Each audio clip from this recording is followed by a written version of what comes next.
چۆن پێشوازی لە ساڵی نوێ دەکەیت؟ خەون و ئاواتت بۆ داهاتوو چییە؟ پیرۆزبایی ساڵی نوێیەکەم بەیوم ساڵێکی خۆش بێتن 2017 بەلای منەوە خۆش نەبوویت ئینشاڵڵا 2018 ئەبێتە مای بەختەوەری دڵخۆشی هەموو گەلی کورد سەربەخۆیی کوردستان ئینشاڵڵا ببینین ساڵێکی خۆش بێ بۆ هەموومان. ساڵی 2017 ساڵێکی زۆر ناخۆش بوو، ساڵێک بوو پڕ لە قەیران و وەیشومە و پڕ لە قەیرانی دارایی و پڕ لە تەنگ و چەڵەمە.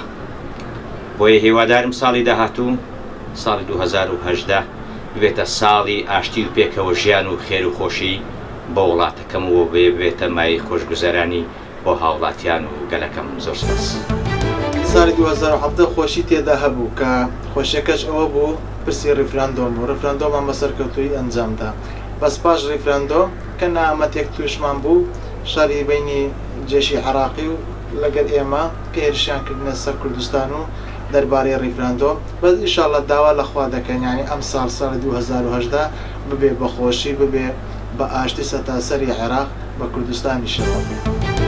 من وەکو هاوڵاتیەک هەرچەندە ساڵی 2017 زۆر و داوی ناخۆش ڕوویدا، بەڵام ئێمە بێ هەردەم ئومێدەوار بین بە پێشهاتەکان یانی هەرچیەکە بێت.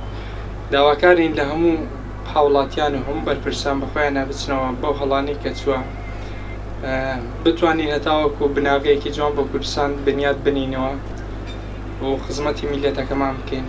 ئێمە هەمومان یەک دەست بین، ئەتوانین بەسەر هەموو شتێک ئازاڵ بین. ئێمە بێ هەمومان یەک دەست بین.